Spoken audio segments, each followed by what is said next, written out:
Chapter 192 to 194. Ray yawned as he lazily flopped into a seat opposite the Fire Country daimyo sitting behind a small cozy table in his gardens, enjoying breakfast. It was weird that there was not even one maid around him, but surprisingly enough, Ray's senses told him that maids were not the only thing missing. There was not even one guard around. That's some hefty level of trust he is showing me, he hummed while rubbing his tired eyes. Not enough sleep? Toyotomi chuckled, biting an apple. Ray could only shrug. It's not like I can't go on without sleep for a week. But comforting sad tsunade? Especially since sad tsunade is an indulgent tsunade? No matter how pleasurable that is, it is also incredibly tiring. Yes, I heard some complaints. Toyotomi's eyes shone with mirth. While the silencing seals did their job, the surroundings still received quite the pounding, he smugly said. I heard the rooms around yours vibrated from the sheer activity. Some of the servants even suspect it was a small earthquake. Ray was far beyond being embarrassed by this, nor was he in the mood to entertain the man. He knew Tsunade was wild even without trying to forget her anger and emotional baggage. Shrugging, Ray showed Toyotomi he wouldn't be embarrassed due to his words, which made the Toyotomi sigh in defeat. I guess I should expect some degree of patience and level-headedness from you, especially since you are used to dealing with Tsunade. Honestly, I was elated when I heard our engagement was cancelled. I couldn't help but feel a slight fear towards her after I got my first beating when no, forget it. No. Do tell. Ray smirked, grabbing himself a slice of bread, some butter, and jam. Toyotomi looked quite uncomfortable, but despite that, he decided to continue the tale, deeming it a long-forgotten past anyway, when I tried to touch her chest. Ray snickered hearing that, but Toyotomi quickly continued to give a proper excuse for his actions. I had a good reason, mind you. I was 6, and my father just told me kids were made from a loving touch between a girl and a boy. I naturally was curious. Toyotomi shrugged, returning Ray's amused smile. Dealing with Tsunade is not hard. All it requires is a whole lot of loving touches. Ray gave Toyotomi a meaningful glance, and a body that can withstand her accidental use of super strength. He shrugged. Despite what her personality would imply, once we really started to love each other, she is a very untroublesome woman to keep around, as Naraz would say. She is unsurprisingly independent and surprisingly low maintenance. Well, yesterday was a clear exception to the rule, but one gotta admit the topic was a bit too much for her emotions. But I doubt you sent a servant to wake me up in order to discuss the nuances of the relationship with Tsunade, Ray said, looking directly at Toyotomi. I see. Fair enough. Toyotomi nodded and instantly grew serious. I just wanted to warn you that you should leave by the evening if you want to have a chance at successfully evading Konoha Enbu inviting Tsunade back home. He gave Ray an apologetic smile. The ninja guardian from yesterday was one from Konoha, and I can't possibly reproach him from sending a missive about Tsunade's presence back to Konoha. Now, can I? He sighed in irritation before rubbing his temples. Insubordination? Wow. Ray exclaimed in mock cheer as he grabbed an orange. Not really. I forgot to order him to keep it secret. The second he left the room, he was on his way to send a message to his beloved Hokage. Some guards they are. That's why I have to get people from the Fire Temple to balance the number of Konoha's ninjas around me. Toyotomi waved his hand dismissively. Don't get me wrong, they do their jobs, but... He stopped bitterly. But their allegiance is not fully for you. Yeah, that must suck considering they are here to guard your very life. Ray nodded. Anyway, don't worry about Hiruzen. I kinda thought he would be present at your birthday party, so I counted on him knowing we are here. Ah. I never invite Hokage to my birthday parties. Too many diplomats who would be offended. Frankly, I don't like him all that much. Too manipulative for my tastes. Told him exactly where he can stick his grandfatherly act the second he tried it on me when I took over from my father. Toyotomi rolled his eyes. Well, I might have threatened to cut the funding in half if he pissed me off too much. He unrepentantly shrugged and bit into a toast in a very satisfied manner, chewing and biting with enjoyment written on his face as he reminisced about that moment. Toyotomi finally gulped down the food and added, that was frankly one of the best moments of my tenure as the daimyo. The sour look of the usually grandfatherly dipshit was priceless. My father might have been naive and easy to manipulate for more money, but thankfully, I was taught by my mother. Yeah, no. Still gonna make a run for it. I don't want to meet with the man. We will be off your hair by the time for dinner, right after Tsunade heals your son. Toyotomi visibly deflated in relief at that, and I discuss with you the real deal I came for. And just like that, Toyotomi tensed again. Friendliness was all good, but when deals were mentioned, he had to act like a daimyo, no matter if it came from a husband of his childhood friend. Deal? He asked warily, but Ray only rolled his eyes and suddenly, a file appeared in his hand. Ray then put the file on the table and slid it towards Toyotomi, who grabbed it and started to read it. Rei watched as the fire daimyo's expression went from wary to a surprised, then to approving, only to set itself in relieved, almost giddy one after he was done reading the offer. Then the realization struck Toyotomi hard as a frown appeared on his lips. I can't accept it. Don't get me wrong. It is the best and most fair offer that came to me in years, but nobles won't accept it without proper reason. Then use me bringing Tsunade here and her healing your son as a springboard. Rei advised, and Toyotomi looked at him with an unreadable gaze. You already have this all planned, right? He slowly said after a while, causing Rei to smirk and scoot a bit to the right, making Toyotomi tilt his head before he noticed groggy Tsunade pass him and sit next to Rei, sleepily cuddling into his side with a cute content smile and messy bed hair. The second trade routes between the Land of Spring and the Land of Fire are opened. It will be even better than a non-aggression pact, thus cementing our neutrality even further. Rei shrugged as his head landed on the top of Tsunade's head, gently stroking it without him even realizing he was doing it. By now, it was something so natural for him, it was instinctive. Watching the display, Toyotomi inwardly smiled and decided the two are good for each other as he listened to Rei. That's why our daimyo is so fine with giving some benefits to the Land of Fire in this deal. Well, naturally, so Setsu, the supposed daimyo of the Land of Spring, was not so fine with it. He had no opinion about it one way or another. The guy was simply happy it would make the civilians live even more comfortably. Honestly, since Rei became the real owner of the country, its wealth multiplied several-fold, and the people were happier than ever. That was also Setsu wanted. Okay. Toyotomi slowly nodded, and then smiled. Let's negotiate then.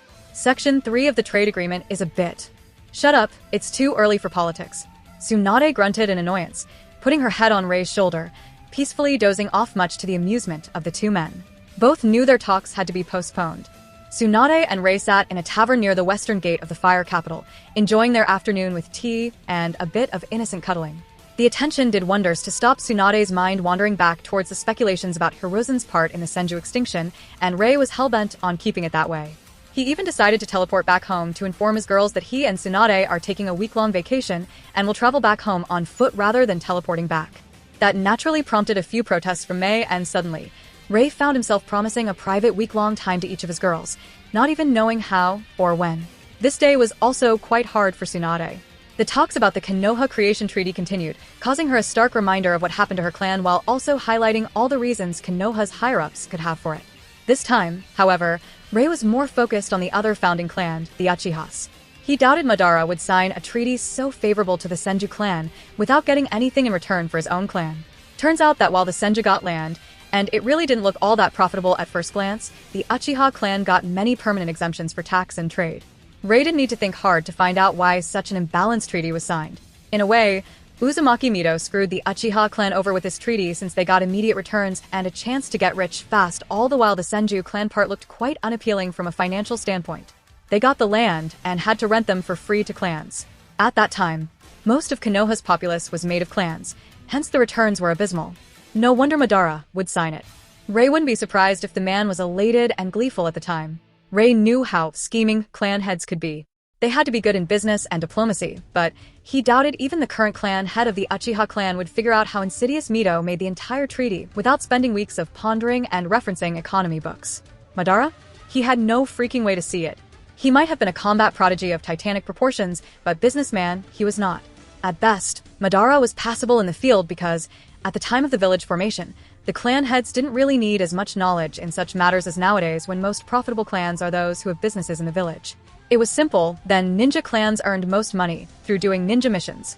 Now the really rich clans are focused on producing strong ninjas only to uphold tradition and reputation while keeping the clan strong. It is more a matter of pride and standing in the village rather than money. Alas, only when more and more civilians came to Konoha, the Senju started raking in money on a monthly basis, becoming the richest clan in the village in a few short years. Not that anyone noticed since. By that time the clan was already in half shambles, half extinct, and the Senju clan was not known for its wealth in general, nor were they inclined to show how much money they had.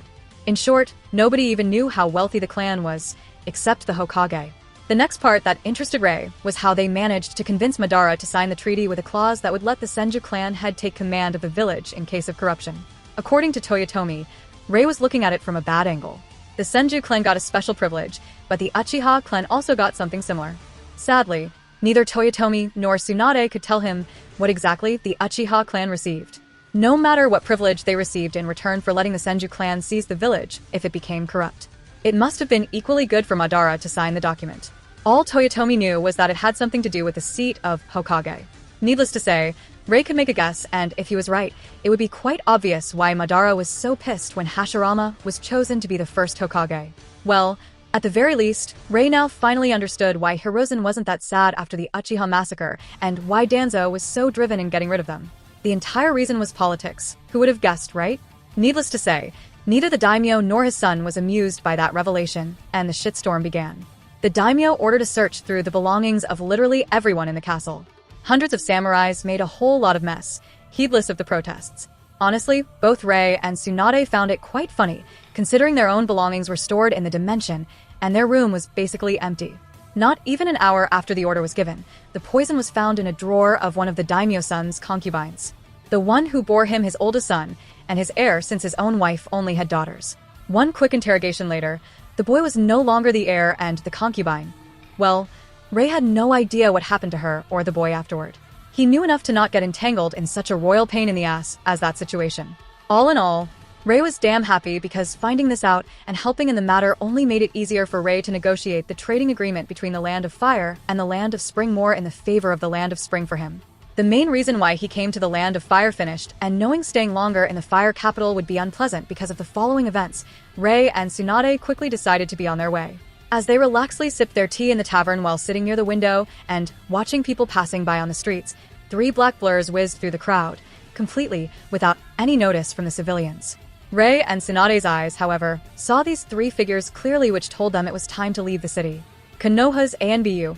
Rei sighed. I guess, the Hokage already knows of your presence in the capital. Yeah, Tsunade bitterly smiled. Time to leave the city. Anko Mitarashi leaned on the tree behind her, gasping for air as her useless, injured arm dangled from the shoulder of her beaten and tired body. She was actually quite surprised she still had the arm attached, considering she used it to block most of the explosion from the trap. She so unwittingly sprang up. Fuck. The mission report said it was just a bunch of bandits. What the heck is this? Anko mentally cursed, feeling her exhaustion as hopelessness started to creep into her heart. Around her, 3 men vigilantly awaited her next action. All 3 would clearly be able to get to Chunin rank if they were ninjas. Anko could only wince because of the bruises forming on her reasonably uninjured hand and legs. While she hatefully accepted, she lowered her guard at the worst possible moment. The mission she set out to finish was the basic extermination of a bandit camp. Nothing hard, according to her standards and record of completed and survived suicide missions. Everything went just fine too, at least until she had 50 corpses under her feet and decided to search through the camp. Who would have guessed there would be a high-level Fuinjutsu explosive trap in a camp full of basically a bit stronger civilians? Worse yet, who would have known 4 Chunins would jump at her the second a tree stopped her momentary flight due to the explosion. Fast forward a quite shameful beatdown where she was forced to repeatedly retreat, and here she was, leaning on a tree to keep standing. Her working limbs were bruised as hell. The arm that ate up the explosion was bloody and somewhere even charred. She could feel her body reaching her limit due to exhaustion. Sweat was flowing into her stinging eyes and stuck her hair to her skin. She felt like vomiting and barely suppressed the pain her body was screaming at her in. What made it all worse was that the 3 men in front of her were considerably okay, which only hurt her pride. She was almost Jonin level, for Chunins should be easy to deal with normally. Alas, she was quite disabled due to the explosion. Anko could only keep pushing her torn muscles in order to not have her head leave her shoulders. Not that the fight was a particularly long one, but she was a bit satisfied that she managed to kill one of them. But by the looks of it, this was a game over for her. There was only one way to get out of this alive, and even that had only a small chance of success. Yes, Anko could clearly feel the pulsing pain from her shoulder, where the accursed curse seal was. Should I use it? Anko reluctantly thought, knowing the repercussions. Let's just kill the bitch. Orochimaru. And just like that, Anko's mind froze, not paying attention to whatever was said afterward. Orochimaru? The realization hit her like a proverbial truck. This was a test. It could not even be called a trap. No, her bastard of a former teacher most likely sent them to test her willingness to use the cursed seal. Any notion of using the only thing that could save her life was instantly rejected. Anko simply refused to give Orochimaru the satisfaction of activating the seal, not even if it cost her her life. Gripping her kunai harder, Anko prepared for one last stand.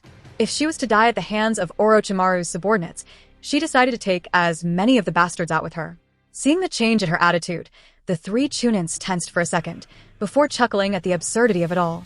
The woman in front of them was barely standing. She will not be able to take a few steps forward, much less run at them. If they decided to make a Kaioshin out of her, she won't even be able to dodge. Really, her determined stare was actually incredibly hilarious to them. The woman was beaten. Now it was only a matter of how they would finish her off. They relaxed. Anko hated the smug glint their eyes were giving her. More than that, she was ashamed that somebody could be so relaxed when facing her in a fight. It reminded her of the times when she was a little girl facing the big badass Snake Sanin who decided to train her. And she utterly hated how she missed those times. Suddenly, red droplets impacted Anko's face, causing her to owlishly blink, her brain trying to comprehend what happened when her eyes finally register her 3 attackers, gaping at her with glazed, soulless eyes, their bodies riddled with. Are those wooden spikes? Anko's mind, completely shocked, barely managed to come to this conclusion as her eyes saw wooden spikes impaling the 3 Chunins so violently, it caused blood splatter all over her. Anko fainted. Tsunade sat behind a wooden table in a basic small wooden house she created with her Mokuton and was in the process of trying to write easy-to-understand medical scrolls for the Medic Nin Academy course. Rei was currently outside, hunting for dinner. While they had enough food stored in the dimension, Tsunade could only wistfully smile. She knew well that Rei wanted to hunt something and then spend time with her, preparing and cooking it. In some sweet, misguided way, it was his attempt at cheering her up. She snorted. If he wanted her cheerful, all he had to do was bend her over the table she created. Tsunade's eyes momentarily flickered towards the bed in the corner of the room, at the nuisance she saved earlier today, and the most probable reason why Rei didn't simply do exactly that. Really, Tsunade was honestly starting to regret saving the bothersome, unconscious girl. The second Rei left the house, Tsunade made damn sure to create more rooms and applied silencing seals. She could understand why it would be awkward having sex in the same room the unconscious girl laid in, but she vehemently refused to hold herself back just because there was a stranger in the house. No more. Tsunade saw the girl's body twitch and knew she was on the verge of waking up. Sighing to herself, Tsunade stored her half-finished medical book, just as Anko's upper body abruptly rose into a sitting position on the bed, her eyes warily looking through the room as if she was a cornered animal on the verge of a panic attack. It was then Anko's eyes met Tsunade's unamused stare and widened out of proportion. "Sutsu Tsunade-sama?" Anko stuttered in disbelief, causing Tsunade to roll her eyes at her. And just like that, Anko fainted again.